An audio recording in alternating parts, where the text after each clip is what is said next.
ازيكم عاملين ايه؟ وصفتنا المرة دي عبارة عن قوارب الكوسة. وصفة جميلة كده وطعمها لذيذ وبتدي تجديد كده لطعم الكوسة. أول حاجة هنبدأ نجهز اللحمة المفرومة. عندي حلة سخنة، سبتها زي 5 دقايق على النار كده عشان تسخن كويس خالص. وهنزل بمعلقة كبيرة من السمنة، طبعا عشان الحلة سخنة هتلاقيها بتدوب معاكي بسرعة.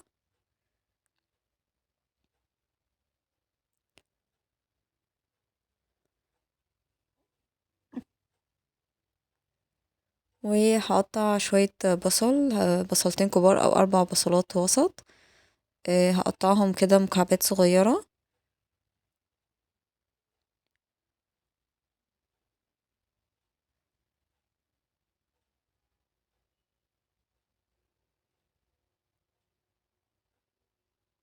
وهنزل بيهم على السمنة السخنة بتاعتنا. وأول ما ننزل بيهم هتلاقوا ان السمنة بدأت تغلي كده، فده حاجة كويسة هيسرع من عملية التشويح بتاعتنا بتاعت البصل. احنا مش عايزينه كارمل قوي يعني، بس مجرد ان احنا لونه يبدأ يغير، يعني يبقى أغلبيته كده لونه قربت على الذهبي. هننزل بباقي المكونات بتاعتنا. بس انا الأول هضيف مكعبين من مرقة اللحمة، عشان احنا طبعا بنعمل لحمة مفرومة، فانا ضفت مكعبين مرقة لحمة. بتدي طعم مميز طبعا وبتحلي من الأكل شوية، يعني بتدي لأ طعم طبعا وتيست عالي للأكل يعني فأنا بحب أحطها الصراحة. ولو عندك طبعا شوربة أو أي حاجة بديلة للمرقة، يعني لو انتي ما عندكيش، لو انتي حابة تستخدمي شوربة مثلا، ممكن تضيفي يعني زي مثلا نص كوباية شوربة على البصل، يعني بعد ما تنزليه على السمنة وكده ممكن تضيفي نص كوباية شوربة، شوربة لحمة مثلا لو عندك، وبرضو تعتبر كده بديل للتيست بتاع المرقة يعني، للنكهة بتاعة المرقة. تمام، ادينا هو نبدأ نشوح كده وفي البصل لحد ما لونه يبدأ يغير معانا.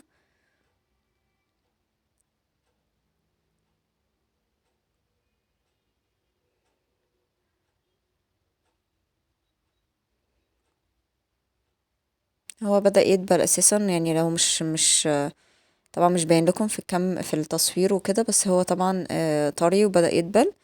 فهو في سكته لان هو يتشوح ويبقى لونه ذهبي، يعني يبقى قرب يعني. هتلاحظوا هو لونه بدأ يعني يبقى بني شوية. في المرحلة دي أحب أضيف الثوم المفروم بتاعي برضو عشان يبدأ يتشوح مع البصل. ومرضتش أضيفه الأول لأن الثوم طبعا بيتحرق بسرعة عن البصل. فأنا لما بستنى لما البصل يعني ياخد تشويحة كده ولونه يبقى ذهبي، أنزل بقى بالثوم ويتشوحوا مع بعض كده وياخدوا من النكهات بتاعت بعض مع المرقة وكده، يدي نكهات كويسة، بحيث ان المفروم لما ينزل تبقى الحاجات دي اوريدي اخدت، يعني بالفعل اخدت نكهة من بعضها، فتنزل على المفروم تدي تيست كده حلو وطعم ونكهة حلوين جدا ان شاء الله. نقلب بقى التوم المفروم. انا حطيت معلقتين كبار بس، براحتك طبعا لو بتحبي التوم اقل بتحبيه اكتر براحتك. هو عامة يعني التوم كله فوائد وكده، فطبعا عايزة تكتري مش هيقول لا، وعمره ما بيدي يعني طعم وحش للاكل يعني.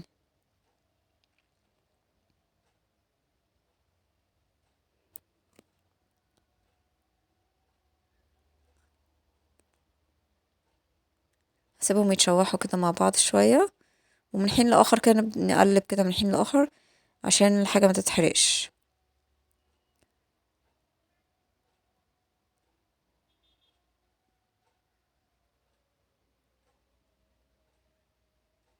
في المرحلة دي انا بقى خلاص هبدأ انزل بالمفروم بتاعي. هو طبعا انا استخدمت هنا كيلو لحمة مفرومة، بس هي طبعا كتيرة جدا على الوصفة، يعني هي الوصفة اصلا القوارب الكوسة مش هتاخد كل الكمية دي طبعا. بس هي انا اللي هيزيد هخزنه في الفريزر عندي يعني جاهز على الاستخدام على طول في اي حاجة تانية عندي، عايزة اي وصفة تانية فيها لحمة مفرومة انزل على طول واستخدمها يعني. فهي دي لو طبعا بتبقى ميزة انك انتي بالمرة بتعملي كمية لحمة مفرومة، وطبعا الوصفة مش هتاخدها كلها. اللي هيزيد هتحطيه في اكياس او في علبة تلاجة، تكون بتستحمل السخونة يعني وكويسة للسخونة وكده، وهتحطيها في الفريزر عادي تبقى جاهزة على الاستخدام.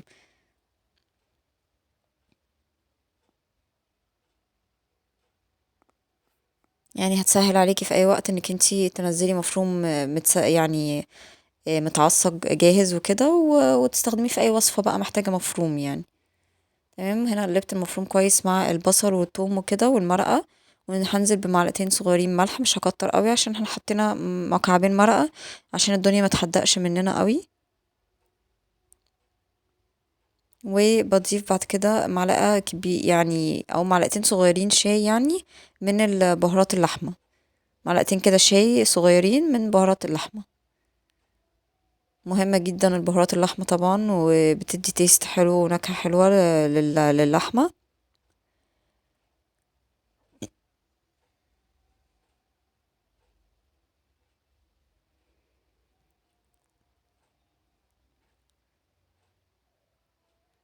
بعدين هضيف معلقة صغيرة من الكركم.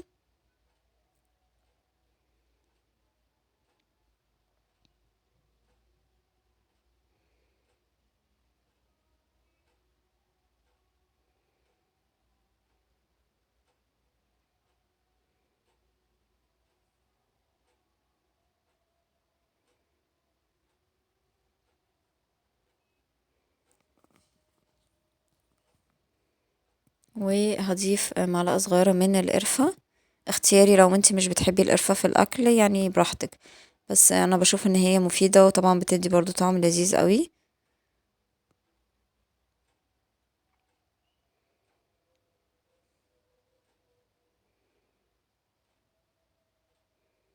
المفروم كده هيبقى قرب يعني شبه نزل ميته طبعا، ونزل كل مش ميته يعني، هو هيبقى نزل الدهون اللي فيه. فهيدينا كده زي شوية مية يعني، او الدهون بتاعته هتنزل فهتخلي فيه نسبة جوس من تحت كده او صوص يعني، فدي طبعا بتساعد في التسوية كويس خالص، مش بتحتاجي تضيفي مية او تضيفي اي مواد دهنية تاني، لان هو شوية وهينزل الدهون بتاعته وهيدي زي صوص كده بيساعد في تسوية اللحمة المفرومة. هنقلب بقى كل البهارات كده مع اللحمة المفرومة كويس خالص.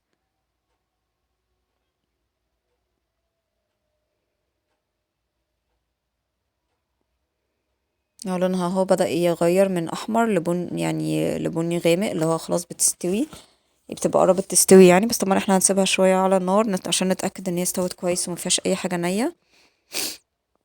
تمام. بس قبل كده قبل ما نسيبها، بص الصوص اللي بقولكوا عليه باين ازاي، بدأت تنزل الدهون بتاعتها، فعملت صوص كده ايه يساعد في التسوية. حطيت معلقتين من صلصة الطماطم، معلقتين كبار، بيحسنوا قوي من الطعم بتاع اللحمة المفرومة، والتسبيكة بتاعتها بتبقى حلوة قوي كده. هي دي طريقة اللحمة المفرومة دي انا بستخدمها يعني يعني عندي زي ثابتة في كل الوصفات يعني، اي وصفة سواء بشاميل اللي هي كرب الكوسة دي، جلاش بلحمة مفرومة، هي الطريقة دي يعني ثابتة عندي. طبعا لو بس لو جلاش باللحمة مفرومة ممكن ازود بس شوية بقدونس كده يعني. تمام. بعد كده خلاص هنسيب المفروم 10 دقايق كده على النار برضو نطمن ان هو استوى كويس. هنجيب الكوسة بتاعتنا بنقطعها من الناحيتين كده، نتخلص من الحتتين اللي في الاخر، وبنكون غسلينها طبعا في الاول، و بنكون يعني شايلين الطبقة الخارجية شوية، يعني بنقعد نحكها بالسكينة كده لغاية ما نشيل الطبقة الخارجية لحد ما وبعد كده بنشطفها وبنبدأ نشتغل بيها بقى عادي. إن قسمتها نصين وببدأ أعلم كده الحتت اللي أنا عايزة أشيلها، بعلمها بالمعلقة زي ما انتوا شفتوا كده. بصوا بتطلع معايا بسهولة إن شاء الله، مفيش أي مشكلة، بس بالراحة كده عشان ايه ما تتخرمش مننا الكوسة وتبوظ. بالراحة كده بنبدأ لو حسينا في حتة مغلسة شوية بنبدأ نخرمها برضو بالمعلقة كده يعني، من الجنب كده بالراحة بحيث ما نخرمش بس الكوسة جامد يعني. بنحاول نفرغها ببساطة كده وبالراحة عشان خسارة ما تتخرمش مننا ونيجي نحشيها نلاقيها مخرومة يعني. بصوا طالعة ممتازة ازاي، وفرغناها بمنتهى السهولة ان شاء الله.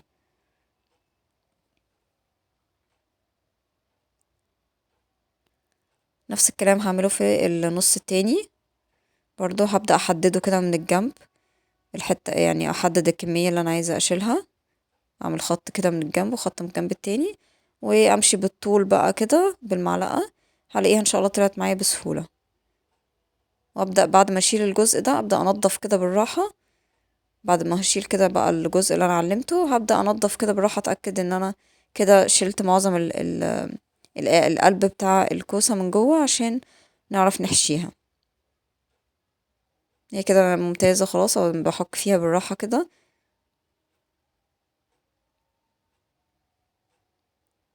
بعدين بجيب بقى الصينية بتاعتي تكون متغلفة كده فويل او براحتك. طبعا لو عندك ورق زبدة حطي ورق زبدة، عندك فويل حطي فويل براحتك. بيبقى اسهل، يعني انا بحس ان انا لما اغلف الصينية بتاعتي بفويل كده بيسهل عليا، ممكن في ان هي ما تتعبنيش في غسلها قوي. و... وبرضو يعني هي بتبقى احسن، يعني ان هي ما تتعبكيش في الغسيل، بتوفري على نفسك مجهود غسيل الصينية. ولان هي طبعا هتنزل بقى دلوقتي المية بتاعتها، وكمان هنحط موتزاريلا على الوش وكده، فكل ده بيبقى متعب جدا في نظافته في الاخر. فانت ممكن تحطي ورق زبدة او ورق فويل. تمام. بعد ما وزعتهم كده هحطهم بقى، احط عليهم ادهنهم بشوية زيت بسيط كده، كل واحدة شفتوا يعني بدهنها بالفرشة، مش هنغرقها قوي يعني، هو بس دهنة بسيطة كده لكل واحدة. عشان بعد كده هدخلها الفرن، يكون مسخن يعني سخن مسبقا يعني، على درجة حرارة 200. واسيبهم لحد ما احس ان ايه، يعني ان هما كده ايه شبه دبلوا سنة، بس مش دبلوا قوي، يعني يكونوا بس ايه دخلهم سوا شوية، عشان ما يطولوش قوي، لان طبعا لو حطيت المفروم دلوقتي ودخلتهم هي يعني المفروم مش هياخد وقت، يعني هو اوريدي مستوي. فكده يبقى عقبال ما هما يستوي هيكون التوبينج من فوق المفروم والموتزاريلا كده اتحرقوا يعني. فيفضل ان احنا نسويهم هما الاول وتمام، ونحطهم في الفرن لغايه ما بصوا اول ما طلعتهم شبه دبلانين حبه بسيطه كده، يعني هتلاقيهم اول ما تلمسيهم تحسيهم بقى طريين كده، القوارب بتاعتنا. اول ما تحسيها طريه يبقى كده هتعرفي انك تطلعيها وتبداي تحشي عادي. يعني هي طبعا في الاول بتبقى جامده خالص وماسكه نفسها و... وجامده يعني، فانتي اول ما تدخليها بقى على درجه حراره 200 لمده حوالي تقريبا ربع ساعه، من ربع ساعه لتلت ساعه كده، وتمسكيها كده بالراحه بايدك هتلاقيها طريه، تعرفي ان هي كده خلاص تطلعيها وتبداي تحشي فيها. لان احنا زي ما قلنا المفروم مستوي والموتزاريلا على الوش، فاحنا بس هنحط يعني هندخلها الفرن بعد ما نحشيها لغايه بس ما الموتزاريلا تاخد لون، بعد كده نطلعها على طول. فهي مش محتاجين ان احنا يعني نطول، بعد ما نحط المفروم والموتزاريلا مش هنحتاج نطول جوه الفرن، يدوبك بس الموتزاريلا تاخد لون ذهبي ونطلعها على طول. عشان كده لازم نسوي الكوسة قبلها.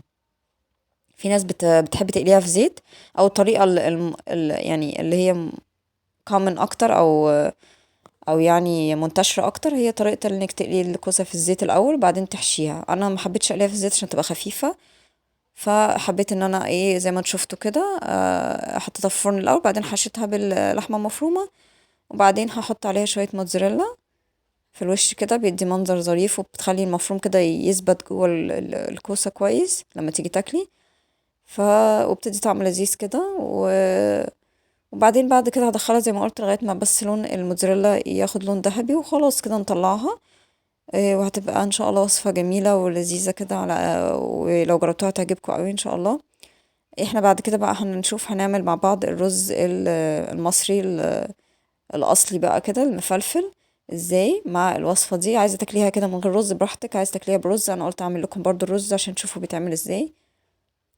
هنجيب حلة سخنة وننزل عليها بالزيت، زي معلقتين كبار زيت ومعلقتين كبار سمنة.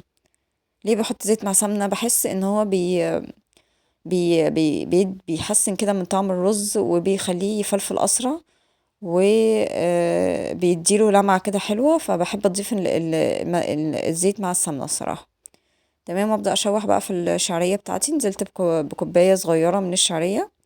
بصوا بدأت اشوح فيها لغاية ما لونها بصوا بقى دهبي جميل ازاي كده، بس ما نكترش عن كده عشان ما يتحرقش مننا. ننزل على طول بالرز بقى، او ما نلاقي اللون كده بقى جميل وذهبي غامق كده، ننزل بالرز على طول عشان الشعرية ما تتحرقش عن كده. الرز انا الصراحه لو رز نوع نضيف او نوع غالي شويه بقى ما بغسلهوش، بنزله زي ما هو كده.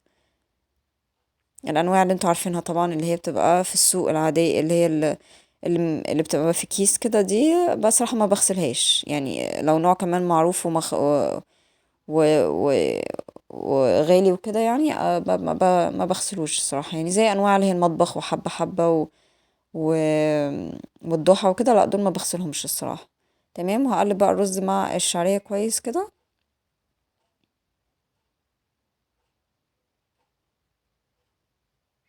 عشان نتأكد ان الشعرية اتوزعت كويس مع الرز. وهقعد اقلب كده يعني لمدة زي ربع ساعة كده، افضل اقلب كل شوية شوية، يعني اقعد اقلب شوية شوية كده، كل دقيقتين اقلب لمدة ربع ساعة. هضيف بس الاول معلقتين صغيرين ملح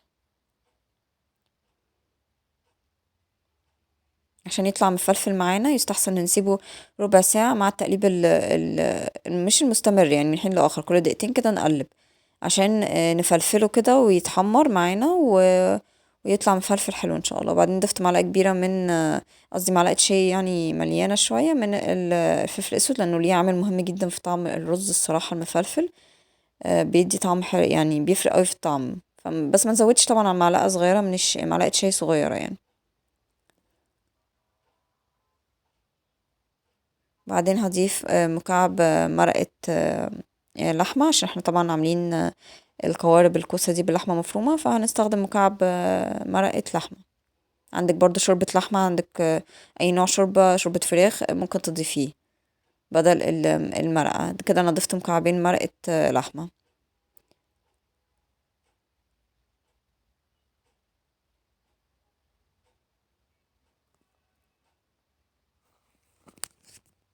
وهنقعد نقلب بقى زي ما قلت من حين لآخر لمدة ربع ساعة. بتفرق قوي الربع ساعة دي في طعم الرز في الآخر، بتخليه مفلفل وحلو واخد زي تحميرة كده. مش هنسيبه طبعا يحمر يعني بس، او ياخد لون ذهبي وكده، لا مش الدرجة دي. بس هو الربع ساعة دي بتفرق قوي في طعمه في الآخر بجد يعني. انا لاحظتها كذا مرة ان لما بسيبه ربع ساعة كده واقعد اقلب كل شوية، لا بتفرق قبل ما اضيف المية، بتفرق قوي في الطعم الصراحة. وكمان بتسرع من تسويته، يعني انا بحس التشويحة الربع ساعة دي بتسرع من عملية التسوية بتاعته، لانه بيبقى سخن قوي وظبط وبتنزل عليه المية بتسويه بسرعة خالص. انا شفته انا عمالة اقلب كل مادة كده. اهم حاجة بعد كده هننزل بقى بالمية المغلية. انا هنا استخدمت طبعا 5 كوبايات رز من الحجم اللي يستحسن نفس الكوباية اللي تعايروا بيها الرز تعايروا بيها المية. فانا استخدمت 5 كوبايات من الكوباية دي رز، فهستخدم 5 كوبايات مية مغلية من نفس الكوباية ونفس الكوباية اللي عايرت بيها الرز، عشان كمية المية تبقى مظبوطة معانا. فهضيف 5 كوبايات مية مغلية. ممكن عايزة تزودي نص كوباية تاني كده بقت تبقى 5 ونص. مش هتعجن الرز يعني، مش هيلحق يعجن لا، براحتك. بس هي 5 كوبايات هتظبط معاها. بصوا جميل كده وخلاص وطبعا المرقة بدأت تظهر اهي ومخليه لون زي كأن في شوربة كده في الرز. حلو جدا. بصوا بيغلي طبعا عشان المية المغلية نازلة عليه سخنة. فخلاص كده احنا هنغطي ونسيبه لمدة من 25 ل30 دقيقة وهيبقى استوى زي الفل. واتمنى تكون الوصفة عجبتكم، ويا ريت كده لو عجبتكم تعملوا سبسكرايب ولايك وشير وتفعلوا جرس القناة عشان يوصلكم كل جديد. شكرا جدا.